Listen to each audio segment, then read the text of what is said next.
Hello Australia, welcome to My Millennial Money. Thanks for joining us this September. If you are listening, it is the start of September. We've got a guest, John. We have. You want to introduce the OG?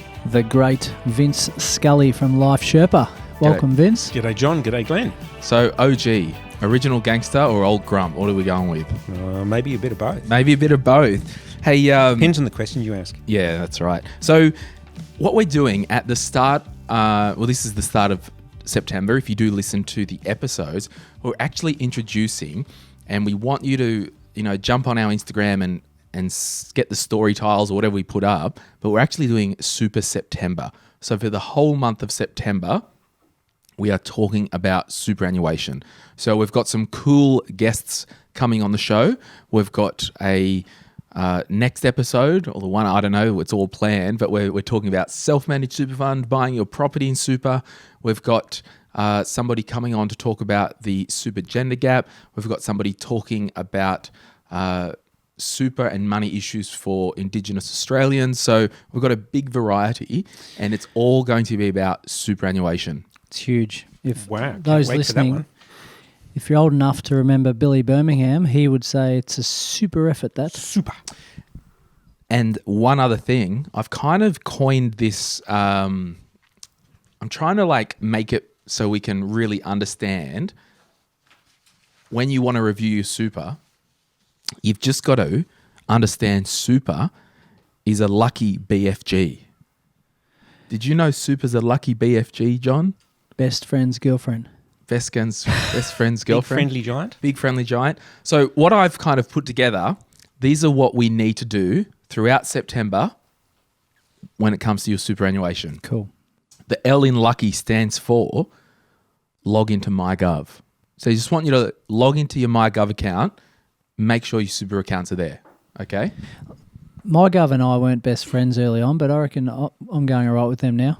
I love that new login app. Yes. The Authy thing works really well. Yeah. It does.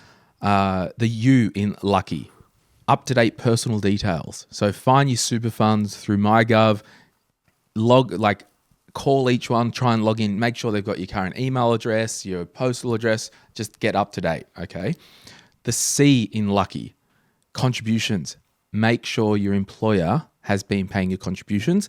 Now, it is, and a thank you to sunsuper for supporting the podcast, and we'll give them a bit of a sunsuper September shout out. sunsuper shout out. How's that for alliteration?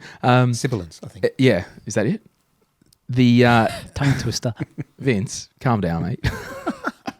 We're here for your money, not your grammar. Didn't you pay attention? It's so we can talk super, because That's right. neither of us are qualified to. Exactly. Yeah. So make sure that your employer are paying your contributions. But Vince, it's a lot harder now for employees to get away with it longer term, isn't it? Because we've got almost instant reporting. Yeah. To the ATO. This new STP, what's it stand Straight for? through processing. Single touch payroll. Yeah, that'll do. I knew it was something that sounded But it good. used to stand for straight through processing. Yeah. Or some form of motor oil, I think, in the... Yeah. But that means that employers now report the pay, PAYG tax and super contributions all in one go when they pay it. Yeah.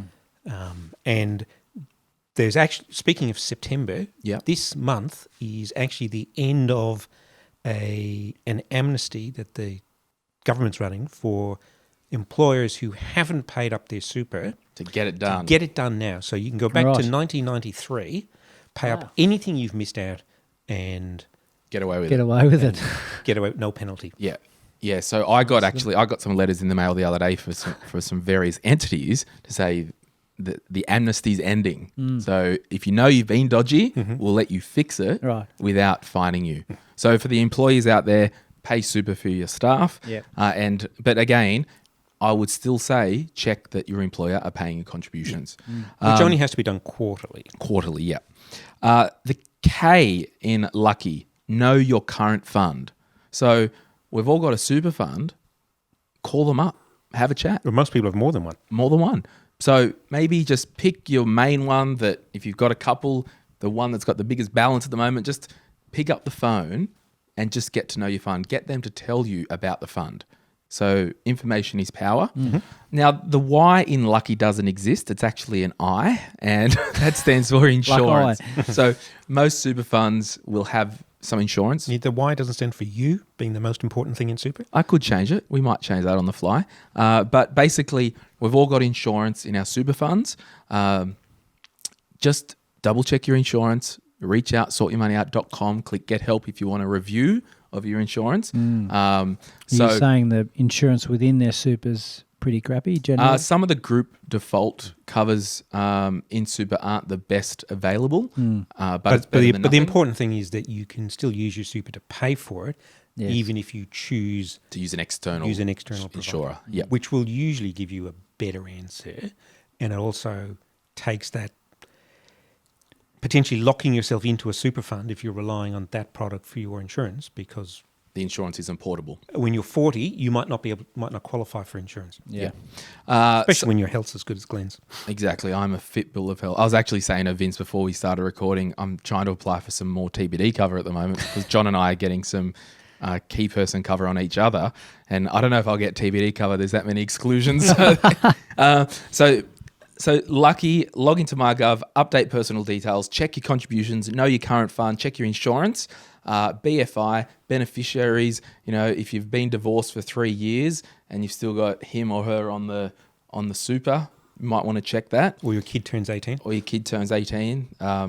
Or you divorce your stepchild's mother. All that stuff. Check your beneficiaries. If there's a name on there that's not in your life anymore or who's a grown adult who's got their own issues. Should you get notified if your kid turns 18? Like, obviously you'll know personally, but... Believe me, you know. When it happens to you, you will know. It is one of life's great relief. Yes, I'm sure it is. F for the BF, fees. Just check your fees. We might do some bonus stuff in the Facebook group, or we're doing a webinar this month so we can discuss fees, but run your eye over the fees. And G for grow. So make sure your super is invested for growth. Now, this is general financial advice, but I would hypothesize if I'm 27 years old, I probably do not want 80% of my super sitting in the cash option. No, correct. So Lucky BFG, we'll put it up on Instagram. We'll put it everywhere for the month of September. Lucky BFG, we don't want you to do everything today, but over this month in September, we want you to go through your super because it is Super September. Super. And just on fees, they're not necessarily directly comparable. Some things are just more expensive to manage than others. So shares are more expensive to manage than bonds. So by being in growth, you may very well pay a higher fee to get that. So you got to look at what you're being charged and why. Yeah. So we will I might actually do a Facebook Live one night and just show some people, if you want to jump in, how to compare your fees. So there you have it. And thank you to sunsuper for being part of supporting My Millennial Money. And we're going to plaster you all over our socials this month anyway, sunsuper. So that's your shout out this episode. You'll get your just rewards. All right. Let's kick the tires and light the fires. So I want to start this episode, and I put it on Instagram, when I was planning this episode, that we're going to go deep again, and there was a couple of provocative comments about people enjoying us going deep, but we won't go there. What's that? A deep dive. Yeah, Wow. So we're doing a deep dive, and I just want to, before we do it like we did last time when we had Vince in, we might just spend a couple of minutes opening thoughts from each of us on just the vibe and the philosophy of investing inside or outside of super. So we might start with our guest. Well, when it comes to thinking about investing either inside or outside super, you just got to remember that these are not separate worlds. The only real difference is the tax treatment. So you can invest in exactly the same things, generally, inside super or outside super. The two things that differentiate is where does the money come from, the tax treatment, and I guess thirdly, when you get to spend it. And so investing is investing, and it's just a question of what's right for you at that time. Yeah, look, I agree with that wholeheartedly, Vince. I would look at, for someone who talks 98% of the time about investing outside of super, as you mentioned, any investing is good. as long as it's done right. Age, risk profile, and your tax position are probably three things that I would consider before deciding whether we're going in or out and how much of each. And look, to be honest, I'm just going to echo your comments. And to some extent, when you're a My Millennial Money listener, it matters more how much you put in than where you put it. Yeah, and I think that's kind of my whole vibe is everybody's in a completely different financial situation. Like, you know, if there's 200,000 people that are listening right now, there's 200,000 different scenarios. Yeah. So I guess for my own belief with how I've used super, I've coupled it with the tax advantages throughout the year because on balance, I'd rather pay 15% tax on surplus money, quote unquote, to invest for the future than maybe 30%. So just as a... But secondly, if it was in my life, there is a very high chance that this wildcat would spend it. So I've had to actually lock it away. And then that's really important You're to an example understand. to everybody. Yeah. A bad example to everybody. It's more important than people think that mindset of I need to get it away from my mitts, basically. Like that's a strong concept because it can add up over time. But we all talk about investing and everyone says investing's for the long term. Okay, well, we've all got an investment account already. Let's just use that if it really is for the long term. Or is it, I've got some medium-term goals in the next 10 years that I need to accrue wealth above the cash rate to put some kids through school. Well, super's not even on the table. That's right. Yeah, that's right. That's where your age is really Yeah, important. and I must admit, I'm generally against the government telling us what to do, but this is one case for that very reason. Is that because you're Irish? Well, we don't have government. Yeah, that's right. But as a general rule, you know, when as a nation we take freedom away from people, we should be doing it for a good reason. And the point that you make about if it's in an investment account outside super, there is a very strong temptation to take it out to pay for kids' education or holidays. I really want that boat. It's 20 grand. Oh, I'll just take it from here and I'll pay it back later. Yeah. But later never So comes. the advantage of having a forced saving out of sight, out of mind to meet that period after you're unable or unwilling to work is an important tool. Yeah, but understanding that using money to pay for kids' education is very different to go and buying a boat as well. Like, so it's really know your But at personality. least the boat will love you back. Oh, zing. And hello, Max, if you're listening and watching on YouTube. Did you know we're on YouTube now, everyone? We're on YouTube. So I guess everybody wants to invest, you know? Everybody wants to rule the world. Anyone? Tears for Fears. Yes, thank you.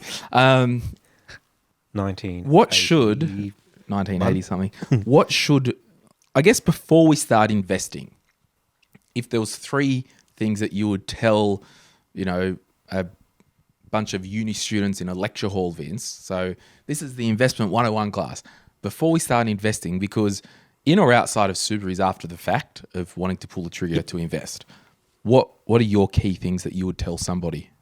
And the key thing is to work out what you want this money for. Saving for the sake of saving is a really hard trick to pull off. Dangerous as well. Yeah, potentially. Yep. It'll lead potentially to the wrong decision.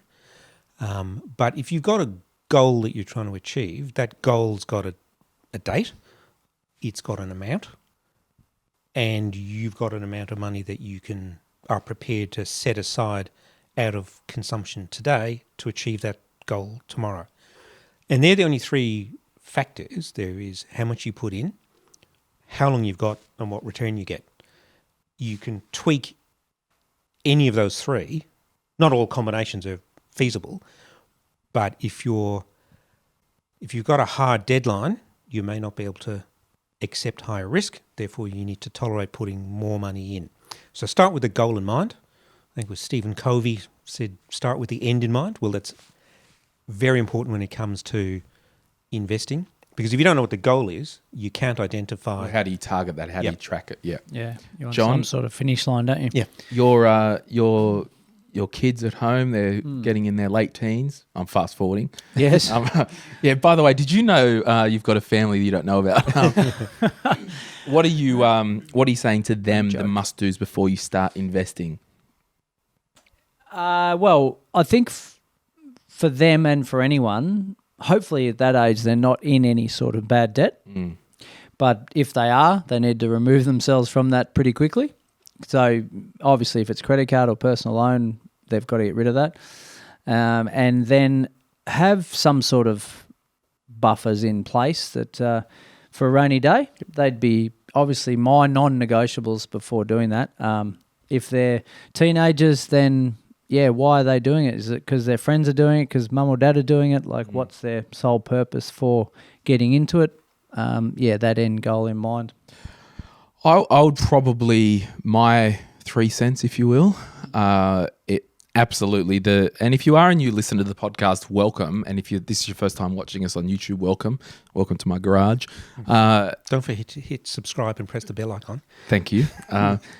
I would say that the primary reason for me to start this podcast was to get young adults into their careers, into their life, into their habits without consumer debt, or getting out of consumer debt and staying out of consumer debt. So that's a big thing for me. But obviously you need the cash buffers. But my overarching kind of vibe with money is you have to be giving some, saving some, and spending some. And my own personal philosophy in my life is that it's in that order. So I'm consumer debt free. I get $100 come in the door. I give some, I save some, and I spend some. So save, spend, give, or give, spend, save? Give, save, spend. Give, save. Did I mix that No, up? I was just interested. I didn't catch the You're order. giving before you put it away for future you. Yep. Because I think there's always people worse off than us.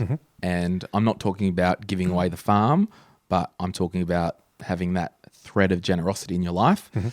Saving, we have to look after future us. And then within that, it's like, we'll do use super outside of super. And then obviously spending, because if we're not spending and enjoying money, we won't have a quality of life. That's right. I mean, sure, yes. And one thing I've found doing this podcast is every syllable I say gets interpreted 80 different ways. So I'm not saying you can't go for a bushwalk for free, but broadly speaking, if you're spending money, you have a fun, fulfilling life because you can go out with friends and all that. So I guess what we're going to cover is we'll talk about getting money into super. We'll talk about what we can invest inside of super. We'll talk about a bit of HECS, whether we should pay off HECS before we start investing. We'll talk about salary sacrifice, and we might just do some advantages and disadvantages of using in and out of super as well. So I guess for the main kind of body of people that are listening right now, these kind of caps, it wouldn't matter if they're $1 million because you just don't have the money now. So, but we'll say it anyway. Vince, how much can we get into superannuation if we were going to use superannuation pre-tax or at a 15% tax rate? Okay. So the pre-tax contributions, that is ones that you either pay out of pre-tax money by salary sacrifice, or you claim a tax deduction for, or your 9.5, or your employer's contribution, compulsory they're all what are known as concessional contributions, and they're capped at $25,000 a year. But if you don't use some of it, you can carry the unused bit forward for up to 5 years. The next level is ones that you don't get a tax deduction for, and they're called non-concessional contributions, and they're capped at $100,000 a year, and you can bring forward 3 years.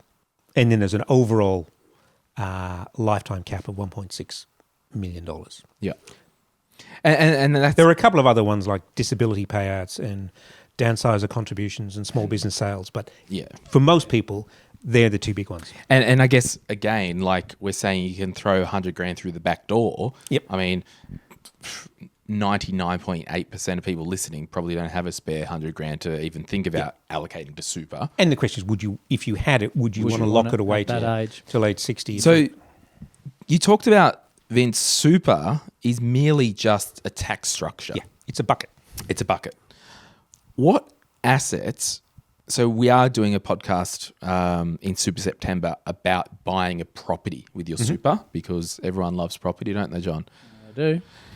But can I buy direct shares, ETFs with my super? Like, what type of flexibility do we have in that, I guess, class of product being super? Well, you've got depending on which product you're in, but broadly, if you can invest in an outside super, you can broadly invest in it inside super. In theory, you could take it all down to the casino and put it on black, as long as you didn't take pleasure in it, because there's a thing called the sole purpose test. I always thought that whoever drafted these rules must have been Catholic, because they say you're not allowed to take pleasure in it.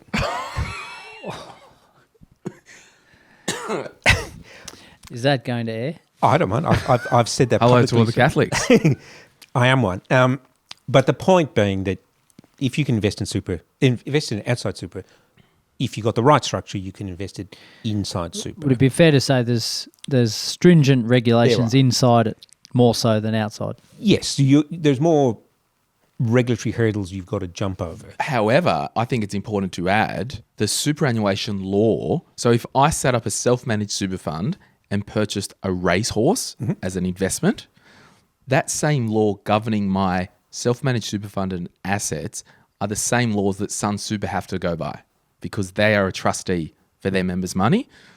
If I've got a self-managed super fund, I could be the trustee of my own super, but I've got the same standard that sunsuper has. Yes. Well, in fact, sunsuper are held to a higher standard because they're regulated by APRA, which is a prudential regulator. So they have a concern over the prudence of the investment, whereas a self-managed super fund is really driven largely by your personal risk profile. So if you had that racehorse outside of super, you could ride it? No. Outside outside super. Yes, sorry. Yes. Yes, but inside super. Inside, you're not allowed to ride that thing. You couldn't stable it at your house and you couldn't ride it. Correct. And arguably you probably couldn't bet on it. We're not going there, though. But yes, to your point, that there is very little that you can do outside super that, given enough structuring, you couldn't do inside super. Yeah. Now, whether that's prudent or not, and whether it's right for your retirement, is a completely different question. Yeah. Because I just want to kind of talk about the super in terms of, the sun supers of the world, because there's a lot of people that in the Facebook group, they might be like, how do I invest in ETFs in my super fund? Where an ETF is just an exchange-traded fund that's investing in a pool of shares, which you might not really know what's under the hood of a lot of the ETFs. Like it could be an index tracker, for example. You don't need to go and set up a self-managed super fund to do that. That's right. Where you could just invest in and I know it's probably an ad for some super, but whatever, they sponsor the podcast, you could invest in the Index Australian Share Fund within sunsuper, which is just a Vanguard fund anyway. Yeah. So why would you go and set up your own self-managed super fund? Exactly. And for most people, a self-managed super fund doesn't actually add a lot of value that you couldn't achieve by using some of the more packaged products like the wrap products or the master trust products, unless you want to invest in real estate Property. or private loans or private real equity gold or something like that. or physical gold. And I guess one step further, like the wrap super products, you can invest in direct shares on the ASX, but because the wrap product has that APRA governance. So it is the super fund. That's right, but you won't be able to probably invest outside of top 2 to 500 depending on the fund, because they actually can't let you do penny stocks within the wrap fund. And usually they'll limit no more than 5 or 10% in a particular asset. Yeah. So I guess it's just, which is all just good practice anyway. Yeah, and that's a good thing. But if you do want to do penny stocks with your self-managed super fund, knock yourself out. But the stats show it's probably more of a gamble than not. Yeah. So we know. Remember, investing is not intended to be fun. No. If you want fun, go to the casino. That's Yeah. right. Yeah. But I think some people might set up a self-managed super fund because they feel they have more control. it's a power thing maybe, or just don't think that their super fund's doing an adequate job, I'll go and try and do a better job. But it doesn't actually add any more control really over using one of these wrap platforms. Unless you're going with property. If you want to invest in real estate, yeah.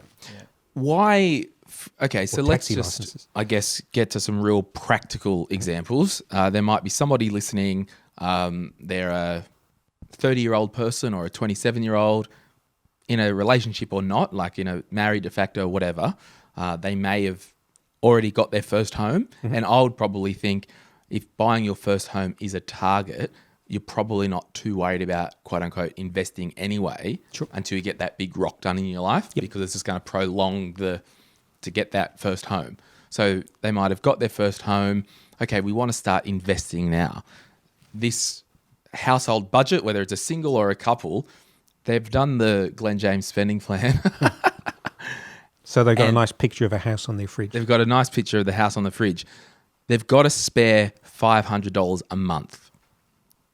Do they invest in super with that $500 or not?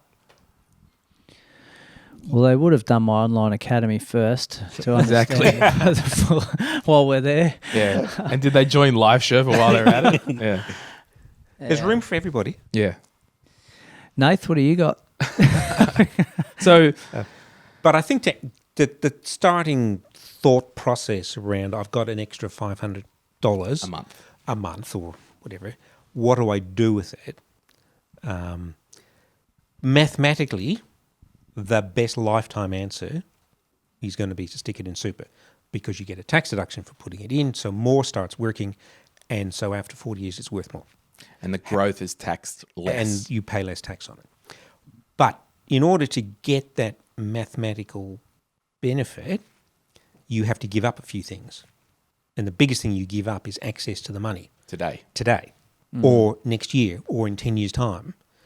And so if this is money you are potentially likely to need in the next, before you turn 60, super is probably not the right place. And, so if you're saving for kids' school fees, or you're saving to buy a boat or take a year off or start a business or set your kids up for life, then super is not going to be the right answer. Yeah, and I suppose we did those episodes on what to do in your 20s, 30s, 40s and so on. And when we listen to the 30s and 40s, it's the conversation starts to turn towards family, doesn't it? So that's when we probably need to be cash heavy or heavier. But if we've also got that rock, as in our principal place of residence that we've purchased, there's a strong argument to suggest that 500 extra could also be going and paying down some of that mortgage. I really as well, and this is kind of, I'll say two things. I was going to write a note and going to write their name down because I'm going to use an example. But firstly, like Australian culture in a lot of areas of our life is heavily influenced by the United States, whether it's pop culture, movies, TV shows, credit score, which is a whole other thing. And also this, Dave Ramsey, who's been on the podcast, I can say that now. He's like Mr. Ramsey, sorry, 15% into your retirement. Now, the US, I don't believe have got a 9.5% compulsory super system. So any of these where we must put 15% into super or whatever, well, no, we're doing basically in a couple of years, it's going to be up to 12%. Which is in law already. You can Google superannuation guarantee, and the ATO website will tell you the years that it scales up.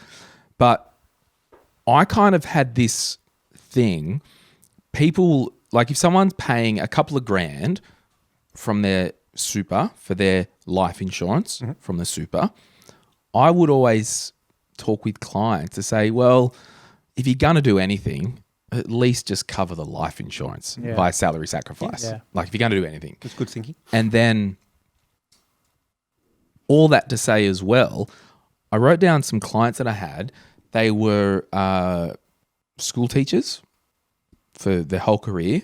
And I think they've only just turned 60. But between the two of them, I think there's about $1 million in their super accounts. But you know what they've done their whole life? Paid off. Well, taught. Yeah. Saw that one coming. They paid off their mortgage and just salary sacrificed. Yep. But they didn't want the 3 investment properties in their own name. They didn't want. Actually, when they first came to me, they actually did have a managed fund in their own name, and I kind of started to ask, "Oh, why is it? Oh, it's just the way we set it up." And we kind of looked and we ended up just moving that into super anyway, because a lot of people don't realize, and that's what I said. We've all got an investment account for the long term already set up. Yeah. So, looking at the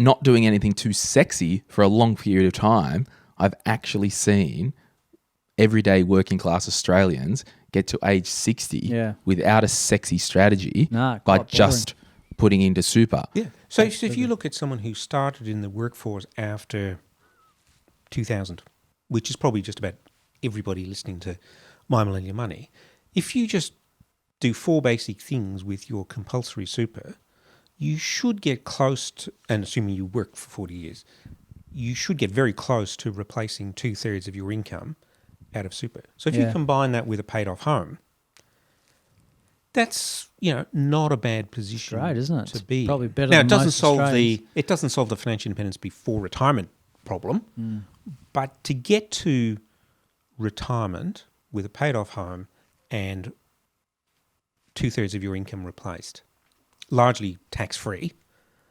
Very good. I would argue they've disciplined individuals, no doubt about that.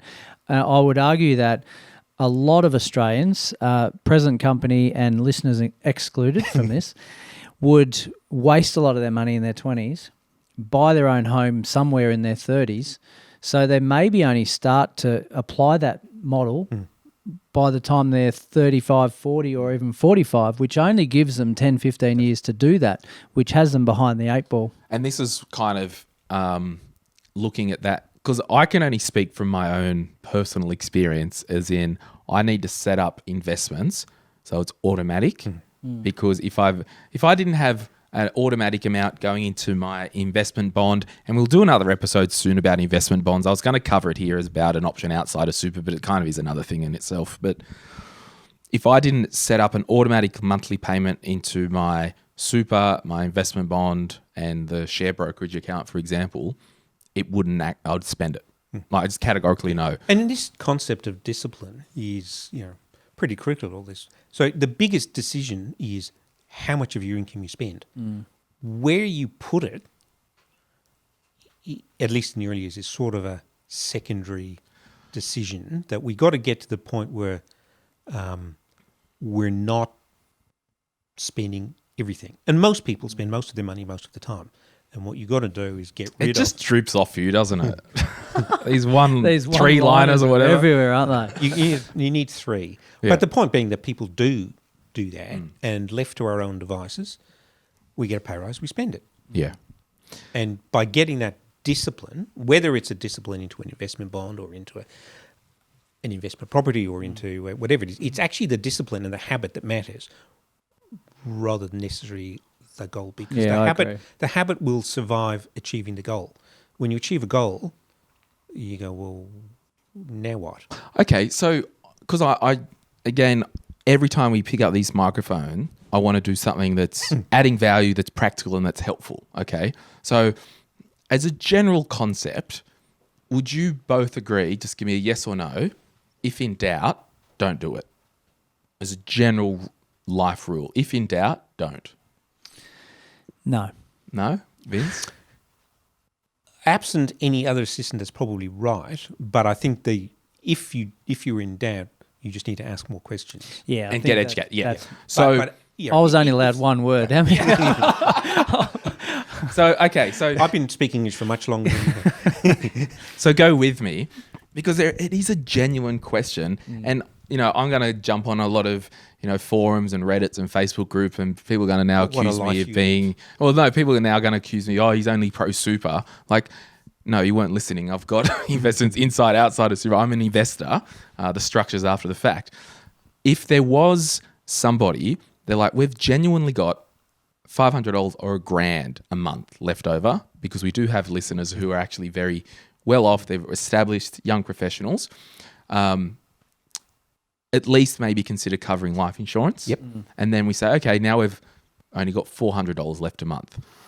Well, if in doubt about putting that in super, well, at least put it to work somewhere. That's right. But then again, what you might be able to do is hedge it and be like, well, we've got the 400 now left. We don't really know what we want to do. Can we at least just get work to South Sac, even $100 a month? And we won't even bloody notice it. And then we go, okay, we've got $300 a month left over now. Now we're going to go and get another property and use that towards the strategy or something like that. Yeah, that's right. And I was only looking this morning, actually, that kids fund that you set up for me 5 years ago, right? It's like totally out of sight, out of mind. There's a monthly amount that goes into it. I haven't really checked the performance of it too much. Hopefully it's going all right. If it's set up by Glenn, it would have been, obviously. There wasn't he financial planner of the year? But before he stopped being a financial planner. You'll make that clear.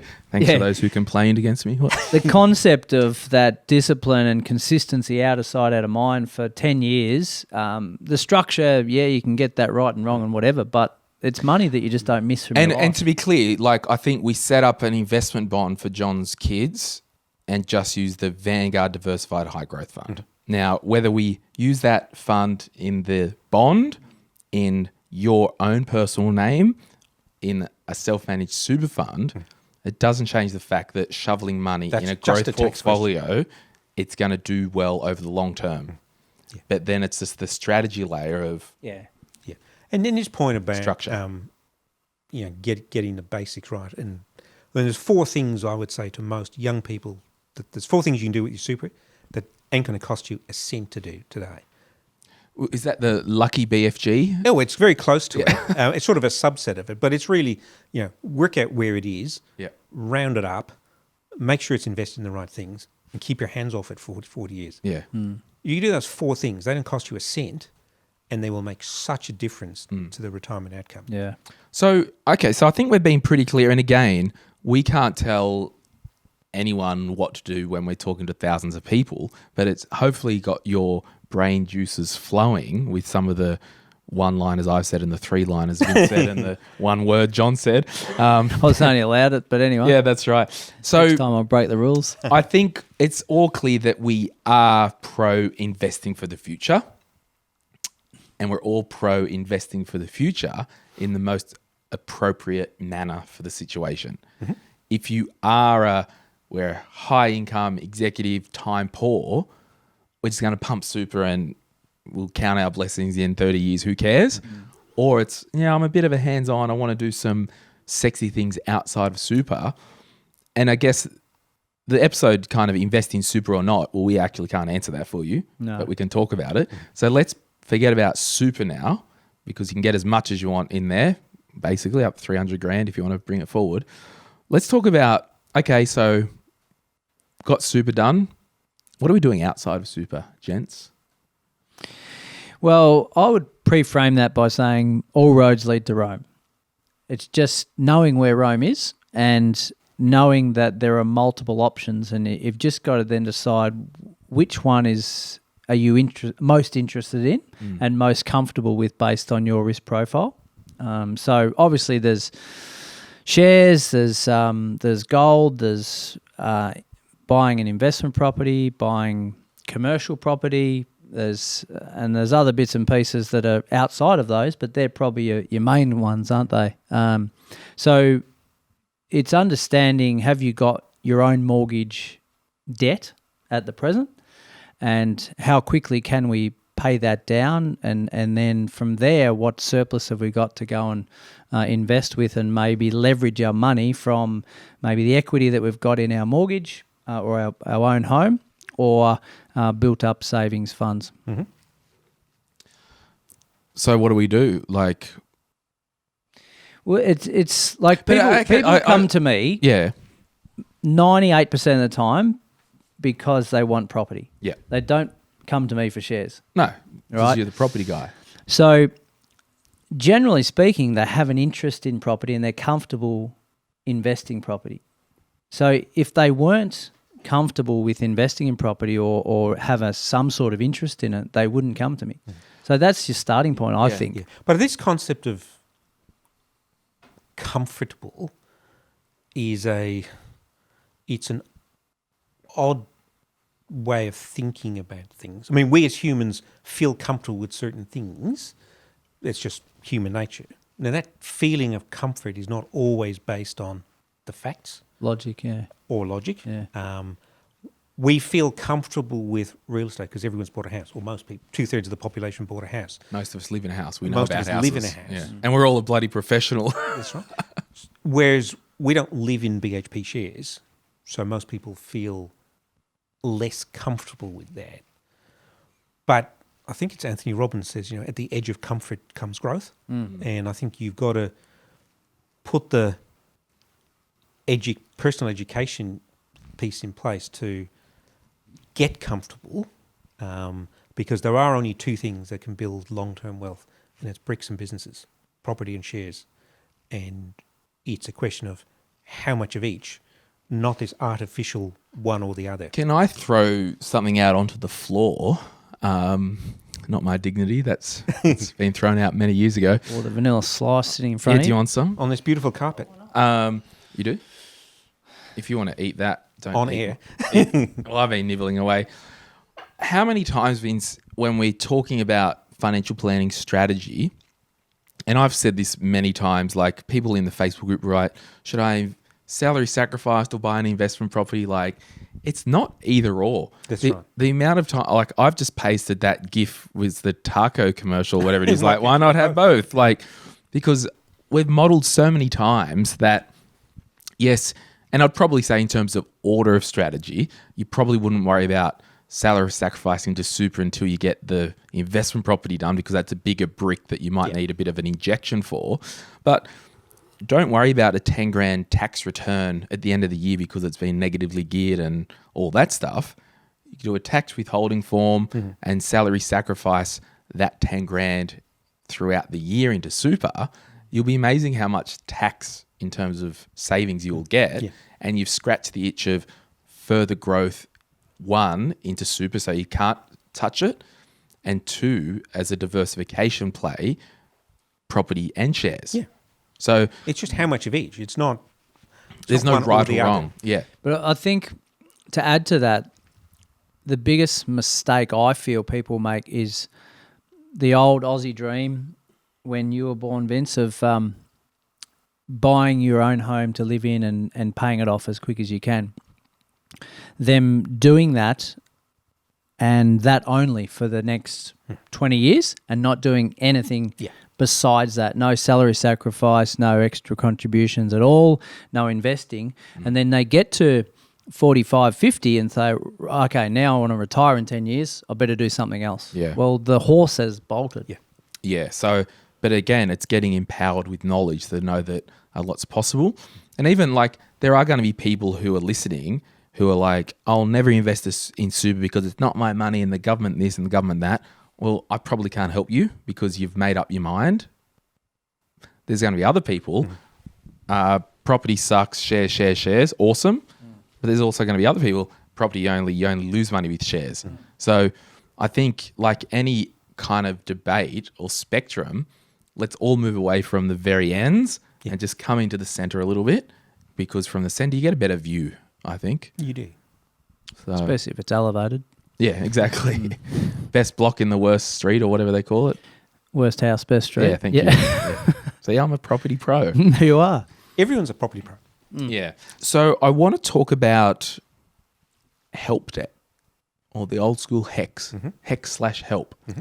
So Vince, if somebody is carrying some HECS or HELP debt and they do have surplus income and they do own their home, for example, are we paying off that debt sooner? Are we putting that as a priority, or is like what's the go with this type of debt? I would generally, and obviously there are no definitives in this, but generally, in the vast bulk of cases, I would not be paying off, making additional payments against my help debt.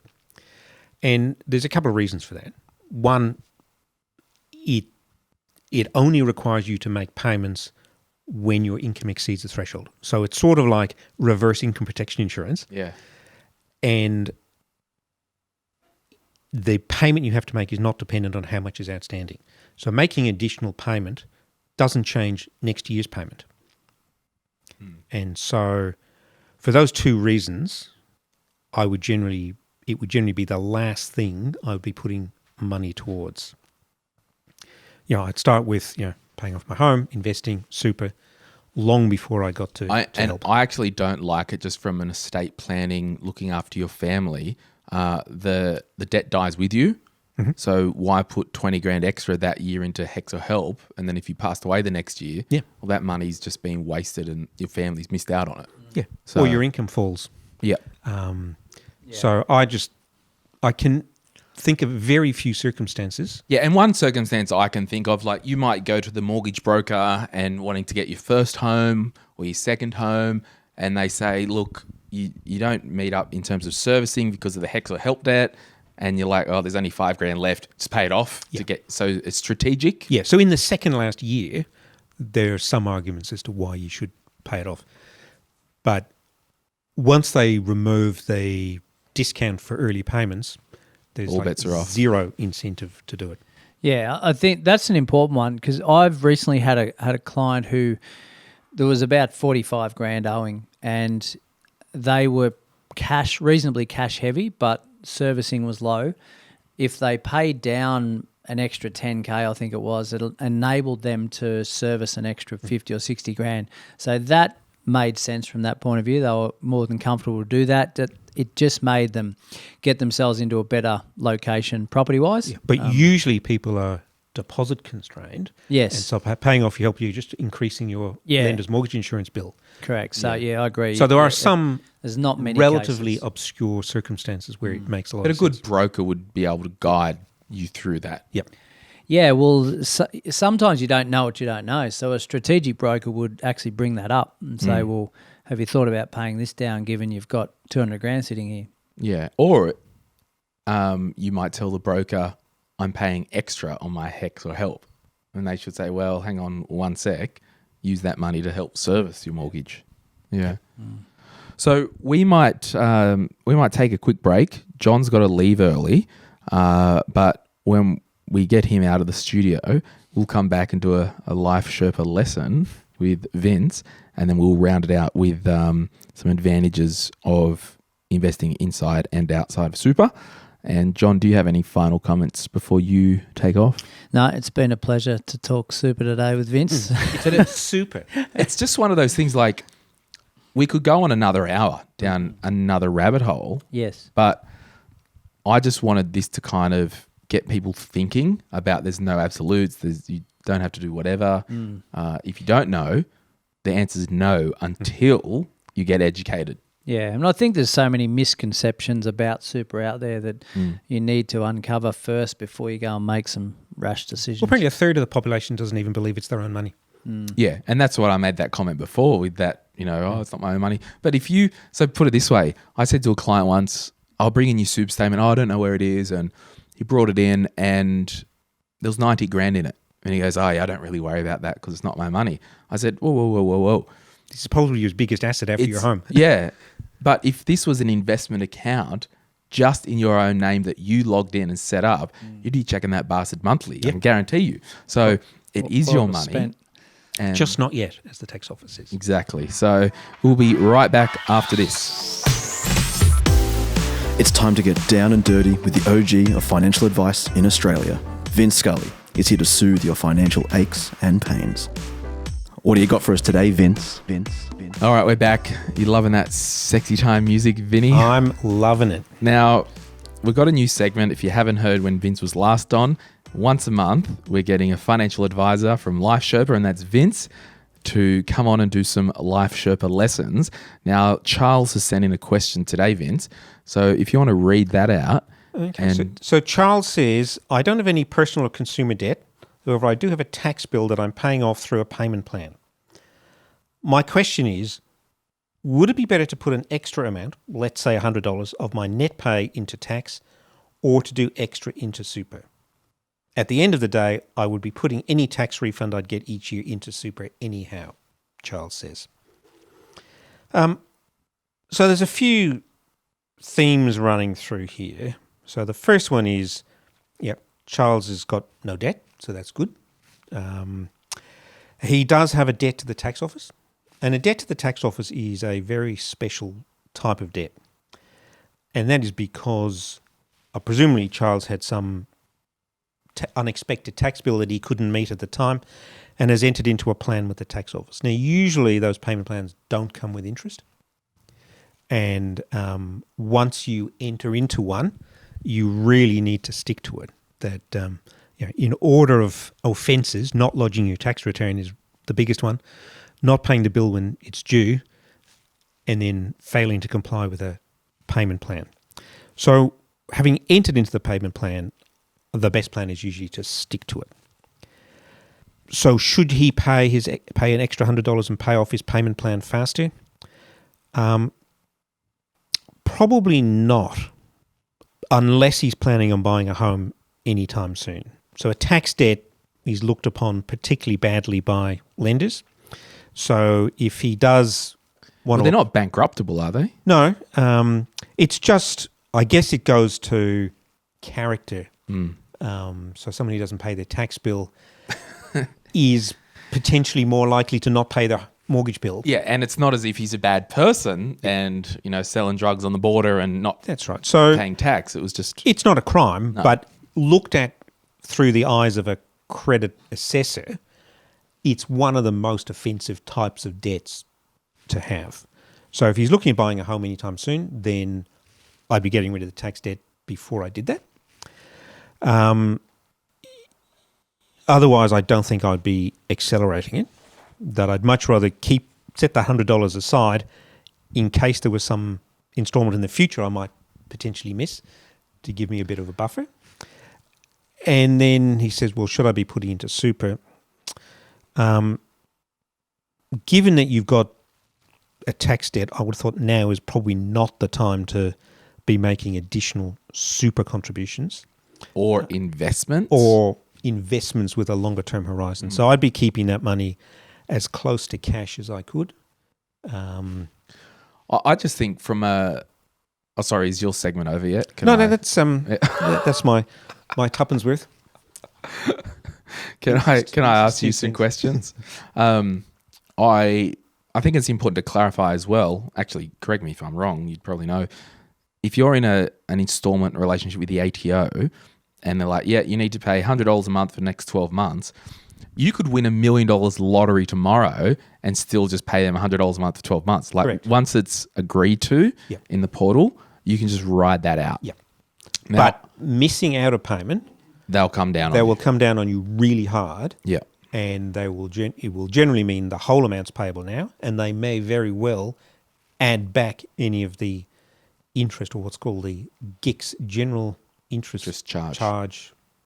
What's the S stand for? Scheme? I don't know.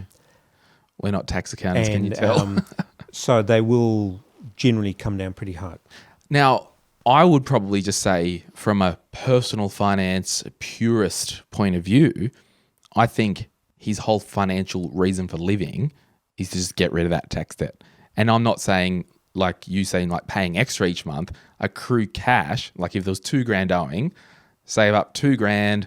Once you got $2,000, make the call, can I just clear this debt now and get it out of my life, the monkey off my back? Oh, sure. Yeah. I mean, this is one of these non-mathematical decisions that we all make. Because mathematically, keep the interest free, because I think they're still rebating the GIC, aren't they, each month? If you're on a payment plan, you're generally not paying interest. Mathematically, all day long, it makes sense to take that extra $100 a month and put in a long-term ETF for 10 years, or even further, claim it on tax deduction, put it into super and to grow, but got to get the monkey off your back and get on with your financial life. That's right. And we have this discussion every time we talk debt repayment with our members, that the mathematical answer is you pay off the highest interest debt first, but usually the most sustainable way of paying off is to pay the smallest debt or the most annoying debt first, which gets you a quick win. So this is not about maths. No. And I would say again, make sure that it doesn't happen again. Yeah. So if it is one of those things with, I get a bill at the end of the year because I'm in a salary packaging arrangement and work didn't withhold enough HECS or HELP, Or you got a pay rise towards the end of the year, and you're in a new HECS bracket. or I went and got a job because the small business that I was running, I just couldn't get off the ground and had a tax bill. Whatever that is, we just want to make sure it doesn't happen again. And this is where your emergency stash comes in. Yeah. So this surprise tax problem shouldn't happen again. Correct. So there you go. Thanks for that, Charles, and thank you to Life Sherpa for releasing Vince today to come on the Life Sherpa lessons. It's great to be here. So let's round it off with some, and I forgot to tell John that I put a gift voucher at Flower & Co for him. So if you're listening, John, there's a $50 voucher at Flower & Co for you. I was going to do something nice for him. So that's because giving comes before spending and saving. Exactly. He did it for me a couple of weeks ago, so I thought I would repay the favour. Advantages of investing with super. These are kind of just 3 bullet points that I wrote down. Possible reductions on income tax and growth within a 15% tax rate environment. It's largely about the tax. Yeah. And then secondly, for people like myself, out of touch and not able to touch it and sell it and spend it and all that. So I can't sell down my super portfolio and buy a lounge. That's an emergency. How many things have we bought over the years that we think in our own mind are emergencies? They're not. And then another advantage really is you've already got the account set up. It's a long-term investment account, and you don't have to add it to your tax return. No extra paperwork. Yeah, so in that sense, it's a bit like an investment bond that doesn't turn up in your personal tax return. Yep. And it just keeps chuffing away in the background. And I guess another advantage we just thought of, it's easy to automate the savings through SalSac. Yeah. So, and you never see it. And usually humans, we've been adapting and evolving for years, right? Like there's people on the planet that live in minus 40 degrees. There's people on the planet that live in plus 40 degrees or probably 50 either side. We adapt as humans. We do. So if you did say to your employer, take $100 a pay out and salary sacrifice it, get on with your life, you'll adapt. You will. And you've guaranteed to know. Especially if you do it at the time you get a pay rise. Totally. So if you put some of your pay rise into salary sacrifice, you'll never miss what you never had. And I always tell people, by doing the salary sacrifice to super, you've guaranteed, if you keep out of consumer debt, you've never, ever spent more than what you've earned. Correct. By default. It will just guarantee it. So the advantages of investing outside of super, money can be accessed before age 60 or preservation age. And if you're saving to retire early or start a business or pay for your kids' education, super isn't the answer. No, it can't be the answer. Yeah. Like it actually is. If you want to spend it before you turn 60, super is not the answer. No, because it's not even a maybe, it's you can't. So it's pretty simple. There's generally more flexibility outside. So I put a wild example. You want to buy an investment property in a holiday town that you can use yourself in the off seasons because you don't want to use it when the peak season. So there are a little bit more flexibility in outside. And I guess investing outside of super, if you are interested in leverage in terms of properties, you can do it with a less LVR, loan to value ratio, out of super. Correct. In your own name. And again, obviously there's tax benefits of buying property outside super. So the negative gearing benefit inside super is nowhere near as good. And same with the depreciation. Same with depreciation. Yeah. So building allowance. Again, we are not only pro super at My Millennial Money. We are not only pro outside of super. We are pro giving, saving, and spending, and we are pro championing.